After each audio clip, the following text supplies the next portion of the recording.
कोई नहीं लड़ सकता। आज मैं डॉक्टर बना, सर्जन बना, एक आदिवासी लड़का बना,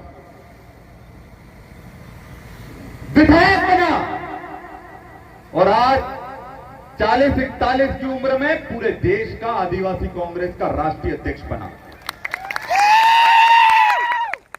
ये राहुल गांधी जी की सोच है कि युवाओं के लिए खाली कर दो रास्ते, युवाओं के वास्ते। अमित भाई भी युवा ही है, युवा है कि नहीं है? अमित भाई युवा है कि नहीं है? युवाओं की लड़ाई लड़ेंगे कि नहीं लड़ेंगे? तो अब हमें सफेद दाढ़ी वाले नहीं चाहिए, हमें युवा लोग चाहिए। इतना बात समझ लेना।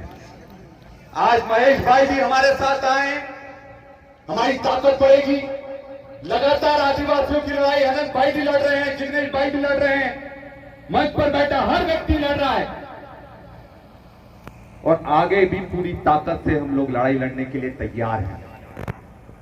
मैं आपको बता दूं, मैं पूरा देश घूम रहा हूं। अभी 2 दिन बाद मैं त्रिपुरा जाऊंगा, वहां भी आदिवासियों का, चाहे मणिपुर हो, मणिपुर के बारे में सबने देखा कि नहीं देखा? वहां आदिवासियों का क्या हाल करा? हमारी बहनों को नंगा कर रोड पर दौड़ाया गया मणिपुर में, आदिवासियों को। वहां सरकार किसकी है? भाजपा की सरकार है।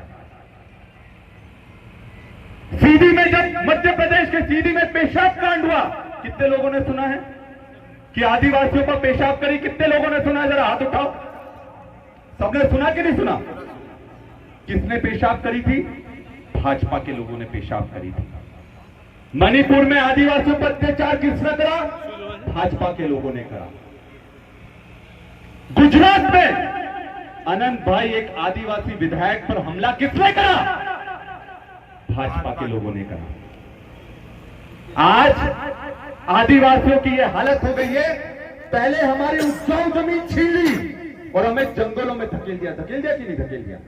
उसके बाद भाजपा के लोग बोलते हैं आप लोग तो वनवासी हो। हम वनवासी नहीं, आदिवासी हैं, इस देश के मूल निवासी हैं, इस धरती के मूल निवासी हैं। ये हमारी ताकत है। और आज धड़ल्ले से जंगलों को काटा जा रहा है, जंगलों को काटा जा रहा है कि नहीं जा रहा? मैं आपको बताऊं, यहां पर तापी नर्मदा जो परियोजना आ रही है, उसमें किसकी जमीन छीनी जा रही है? आदिवासी की जमीन छीनी जा रही है। जब कोई बांध बनता है, किसकी जमीन छीनी जाती है? आदिवासी की छीनी जाती है। तो जब सब कुछ हमसे छीना जा रहा है तो हमें मिल क्या रहा है? अगर हमारा व्यक्ति, हमारा आदिवासी एक लकड़ी काट लेता है ना, उसको जेल में बंद कर देते कि नहीं कर देते? कर देते कि नहीं कर देते?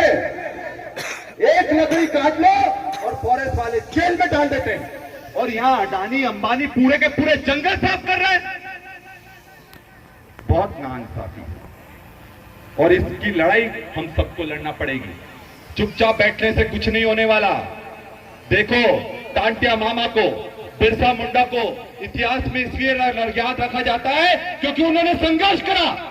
और आप लोगों को बोलना चाहूंगा कि इतिहास संघर्ष करने वालों का लिखा जाता है, तलवे चाटने वालों का इतिहास नहीं लिखा जाता। तो तलवे चाटना बंद करो। इनको मुंह तोड़ जवाब देना पड़ेगा। अरे जेल जाते तो जेल चले जाएं, हमारे पूर्वज भी जेल गए, क्या हो जाएगा? पर अगर इन लोगों को हटाया नहीं तो ये जो नए जमाने के काले अंग्रेज है, ये आप सबको पेच खाएंगे। आज मनरेगा को खत्म करा जा रहा है, रोजगार के अधिकार को खत्म करा जा रहा है। मनरेगा से सबसे ज्यादा फायदा किसका होता था? आदिवासियों का होता था। और इन्होंने तो 400 करोड़ का घोटाला करा। कौन सा ब्लॉक था वो? जाम्बूखेड़ा, जाम्बोड़ा, जाम्बूगोड़ा में 3 साल में बीजेपी के लोगों ने, एक ही परिवार ने 400 करोड़ का घोटाला करा। कितने का? क्या? 500 करोड़। अब वो 500 से 600 भी होगा, देखना। 500 करोड़ का घोटाला करा। वो किसका पैसा था? आदिवासियों का पैसा था। आपका पैसा था, हमारा पैसा था। और जो ये नई योजना ला रहे हैं महात्मा गांधी रोजगार गारंटी को खत्म कर कर, उसमें आपको कोई रोजगार नहीं मिलने वाला है। इतना समझ लेना, आदिवासियों को सिर्फ पलायन करने के लिए रखा गया है और शोषण के लिए रखा गया है ये भाजपा की सरकार ने। तो साथियों, अब चुपचाप मत बैठो। महात्मा गांधी ने, याद रखना, एक डंडा भी साथ में रखा था। महात्मा गांधी जी ने एक डंडा भी साथ में रखा था, वो इसलिए कि जब कलयुग आएगा तो उस डंडे का उपयोग कर लेना। तो अब वो डंडे का उपयोग करने का समय आ गया है। ये लोग क्या सोचते हैं, महात्मा गांधी का रोजगार गारंटी स्कीम का नाम बदलकर नाथूराम गोडसे का नाम चलाएंगे? तो ये गलत सोचते हैं, क्योंकि नाथूराम गोडसे महात्मा गांधी का नाम नहीं मिटा पाया, तो इनके वंशज महात्मा गांधी का नाम क्या मिटाएंगे? और इसलिए संघर्ष लंबा है, लड़ाई लंबी है, आदिवासियों की भी, आपकी और हमारी भी, और हम लोग आखिरी दम तक लड़ने के लिए तैयार हैं। कफन बांधकर निकले हैं सर पर, जो भी हो जाए, पर इन काले अंग्रेजों को इस देश से बाहर का रास्ता दिखाएंगे। और हमारे जल जंगल जमीन की रक्षा कौन करेगा? जल जंगल की रक्षा कौन करेगा?